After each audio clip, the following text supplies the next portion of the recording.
پہلے کا جائزہ لیا جائے، 1450 سال پہلے کا جب جائزہ ہم لیتے ہیں، پوری دنیا کی تاریخ کو جب ہم پڑھتے ہیں، تو آج سے 1450 سال پہلے کا عالم یہ تھا کہ جب صبح کے وقت اس آسمان کے اوپر سورج اگتا تھا تو لوگ اس سورج کے سامنے اپنی پیشانی کو جھکا دیتے تھے اور کہتے تھے اے سورج تو ہمارا معبود ہے۔ اور جب شام کا وقت آتا، سورج غروب ہو جاتا، سورج ڈوب جاتا، چاند کی چاندنی دنیا میں پھیلتی تو لوگ اس کے سامنے اپنی پیشانی جھکا دیتے اور چاند سے کہتے چاند تو ہمارا خدا ہے۔ جب صبح کا وقت نمودار ہوتا اور چاند بھی ڈوب جاتا، لوگ درختوں کو دیکھتے، اونچے اونچے درخت ہیں تو ان درختوں کے سامنے اپنے سر کو جھکا دیتے اور کہتے اے درخت تم ہمارے معبود ہو۔ اور جب لوگ دیکھتے اونچے اونچے پہاڑوں کو تو پہاڑوں کے سامنے اپنے سر کو جھکاتے، کہتے اے پہاڑ تم ہمارے معبود ہو۔ سمندروں کی موجوں کو دیکھتے، سمندروں کی اونچی اونچی لہروں کو دیکھتے تو ان کو معبود کہنے لگتے۔ المختصر اور الغرض یہ کہ 1400 سال پہلے، 1450 سال پہلے انسان نہ جانے کن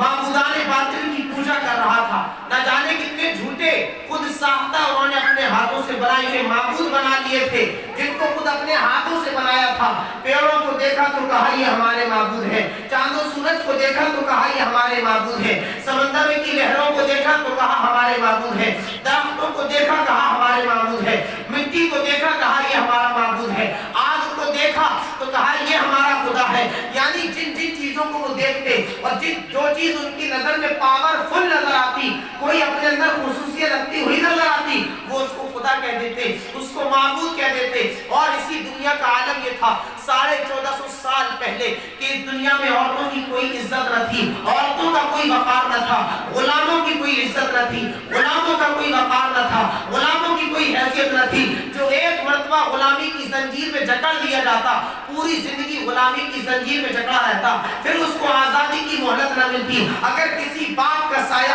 اس کے بیٹے کے سر سے اٹھ جاتا اور وہ بچہ یتیم ہو جاتا، اب کوئی بھی اس کی پرورش کرنے کے لیے تیار نہ تھا، بلکہ اس یتیم بچے کی ساری جائیداد اور سارا مال و دولت کوئی نہ کوئی انسان ہڑپ لیتا، اس کو چھین لیتا اور اس یتیم بچے کی پرورش نہ کرتا، بلکہ اس کو بھی غلام بنا لیا جاتا۔ یعنی اس دنیا کا عالم عجب ماحول تھا، نفسی کا عالم تھا، عورتیں الگ سسکیاں لے رہی تھی، بچیوں کو زندہ درگور کیا جا رہا تھا، لڑکیوں کو پیدا ہوتے ہی زمین کے اندر گڈھا کھود کر کے ان کو دفنایا جا رہا تھا۔ اب ہر طرف چیخ و پکار اٹھ رہی تھی، ہر طرف عورتیں سسکیاں لے رہی ہیں، بچیاں آہیں بن رہی ہیں اور رب کی بارگاہ میں رب کی رحمت کو پکار رہی ہیں، عرض کر رہی ہے رب کی بارگاہ میں اے پروردگار کب تک عورتوں کو بیوہ رکھا جائے گا، کب تک عورتوں کی عزت کو نیلام کیا جائے گا، کب تک ہم بچیوں کو زندہ زمین میں دفن کر دیا جاتا رہے گا، کب تک ہمیں زندہ درگور کیا جاتا رہے گا۔ اب ایسے عالم میں رب کی رحمت کو جوش آتا ہے،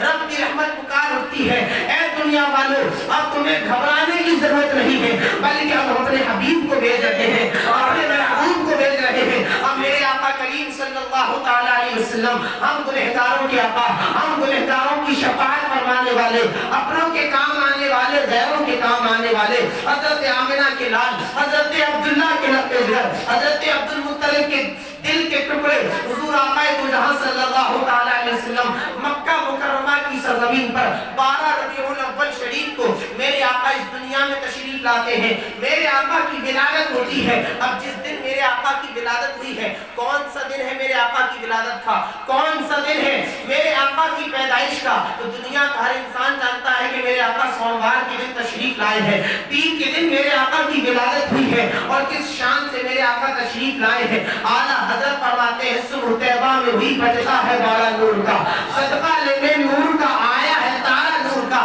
یعنی اعلیٰ حضرت فرماتے ہیں جس وقت میرے آقا کی ولادت ہوئی ہے، جس وقت میرے آقا اس دنیا میں تشریف لائے ہیں، پروردگار عالم ساری کائنات میں صدقہ بانٹ رہا ہے، ساری کائنات میں میرے آقا کی خیرات بانٹ رہا ہے۔ آؤ آؤ آج جس کو جو لینا ہے میرے حبیب کے صدقے میں لے لو، آج جس کو جو لینا ہے میرے حبیب کی خیرات لینے آ جاؤ، آج میرے حبیب کا صدقہ بڑھ رہا ہے۔ ہم نے رب کی بارگاہ میں پوچھا مولا تو نے بھی تو کچھ اپنا خصوص، اپنا مخصوص حبیب بھیجا ہے، تو تو نے بھی تو کچھ اپنا خصوص تحفہ لوگوں کو دیا ہوگا، تو نے بھی تو کوئی خیرات تقسیم کی ہوگی، تو نے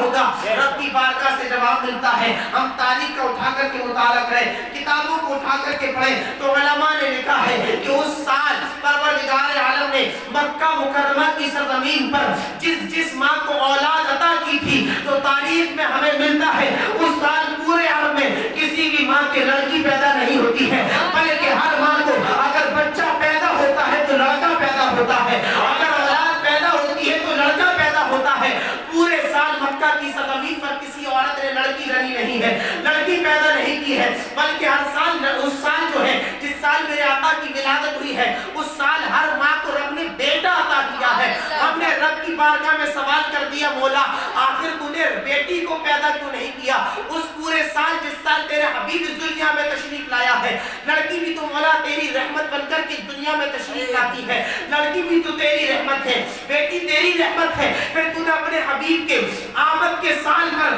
بیٹوں کو اپنی بندیوں کے پیٹوں میں کیوں جنا؟ اور یعنی ہر ماں نے بیٹا ہی کیوں پیدا کیا, بیٹی کیوں پیدا نہ کی؟ تو رب کی رحمت سے جواب آتا ہے, رب کی رحمت پکار کر کے کہتی ہے کہ یہ وہ وقت تھا کہ جس وقت بچیوں کو اور لڑکیوں کو زندہ درگور کیا جا رہا تھا, ان کو زندہ زمین کے اندر دفن کیا جا رہا تھا. مجھے یہ گوارا نہ ہوا کہ جس سال میرے حبیب اس دنیا میں تشریف لائے اس سال بھی کسی بچی کو زمین کے اندر دفن کیا جائے. اس لیے میں نے یہ انتظام کر دیا کہ جس سال میرا حبیب اس دنیا میں تشریف لائے گا اس سال کسی ماں کے بیٹی نہیں بلکہ بیٹا پیدا ہوگا. بے شک بے شک. علامہ مولانا انتمن صاحب کی ولایت. یہ رب نے اپنے بندوں کو انعام بانٹا ہے کہ جس سال میرا حبیب اس دنیا میں تشریف لایا کوئی بیٹی پیدا نہ ہوئی بلکہ ہر ماں کے بیٹا پیدا ہوا ہے. جب بیٹا پیدا ہوا ہے تو اب لڑکی کے زندہ دفن ہونے کی نوبت نہیں آ سکتی ہے. اور جب میرے آقا اس دنیا میں آئے ہیں تو اپنے امتیوں کو پیغام دیا ہے کہ جس نے اپنی بچیوں کی پرورش کر کے ان کی شادی کر دی, پروردگار عالم اس کو جنت میں میرا ساتھ عطا فرمائے. میرے آقا کی ولادت ہوئی, کس شان سے میرے آقا تشریف لا رہے ہیں, کس شان سے میرے آقا کی ولادت ہو رہی ہے. اعلیٰ حضرت فرماتے ہیں جس سہانی گھڑی چمکا طیبہ کا چاند, جس سہانی گھڑی چمکا طیبہ کا چاند, اس دن افروز ساعت پہ لاکھوں سلام, اس دن افروز ساعت پہ لاکھوں سلام. آج لوگ اعتراض کرتے ہیں کہ اعلیٰ حضرت نے نبی کی بارگاہ میں سلام پڑھا ہے. ہم یہ کہتے ہیں جو عاشق ہوتے ہیں وہ صرف نبی کی ذات پر سلام نہیں پڑھتے ہیں بلکہ میرے اعلیٰ حضرت نے تو صرف نبی کی ذات پر سلام نہیں پڑھا ہے. جس وقت, جس ٹائم اور جس گھڑی میرے آقا کی ولادت ہوئی ہے میرے آقا اعلیٰ حضرت اس گھڑی کو بھی لاکھوں سلام دیتے ہوئے نظر آ رہا ہے. اس سہانی گھڑی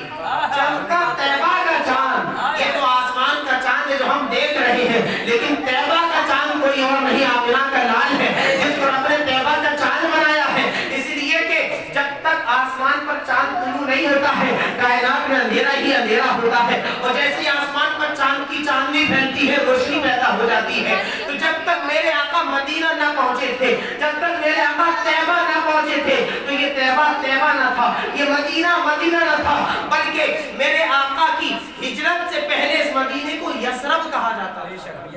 کیا کہا جاتا تھا؟ یثرب. یہ اور